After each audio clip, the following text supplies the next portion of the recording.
শীতের একটা সুন্দর পরন্ত বিকাল বা হচ্ছে সন্ধ্যার টাইমে এমন সুন্দর একটা যদি তান্দুরি চা আপনার সামনে থাকে, চুইজালে হাঁসের মাংস থাকে 3 পিস, দেন হচ্ছে এই যে ডিমের চাটনি থাকে, আর এই যে একটা মিনারেল ওয়াটার থাকে। তো এটা সব কিছু মিলে এটা প্রাইস হচ্ছে কিন্তু 160 টাকা। আসলে কি আমরা পিওর দুধ ব্যবহার করি, এর ভিতরে কোনো পানি মিশাই না। তান্দুরি চা আর আমাদের রেগুলার দুধ চা খুব ভালো যাচ্ছে আলহামদুলিল্লাহ।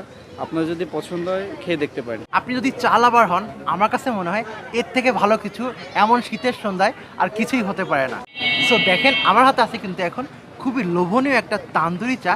এটা মেকিং প্রসেস এতটাই সুন্দর। একটা জিনিস খুব ভালো লাগছে, ওনারা দেখেন তেজপাতা অ্যাড করে, এটার ফ্লেভারটা কিন্তু অনেক সুন্দর আসে। নদীর পাশে বসে এইরকম কিন্তু যদি আপনি একটা তান্দুরি চা খান, আমার মনে হয় যে আপনার মনটা খারাপ থাকলেও বেশ ভালো হয়ে যাবে। আর এই মজার চাটা আমরা কোথায় খাচ্ছি, এটা লোকেশন হচ্ছে বৈঠক 7 নম্বর, যে 6 নম্বর যে পল্টনটা আছে ঠিক তার বিপরীতে। এনাদের চা আমি প্রতিটাই টেস্ট করে দেখছি, প্রতিটা চার খুব ফার্স্ট ক্লাস, টেস্ট খুব ভালো। গরম গরম এরকম ডিমের চাপটি, আর এই যে গরম গরম হচ্ছে হাঁসের মাংসের ঝোল। আসেন ট্রাই করা যাক। মানে এইরকম ওয়েদারে এর থেকে ভালো খাবার দেখেন ধোয়া উঠতেছে। ডিমের চাপটি এমনি মজা লাগে, হাঁসের মাংসের ঝোলের সাথে এরকম ডিপ করে খাবেন। ওয়াও,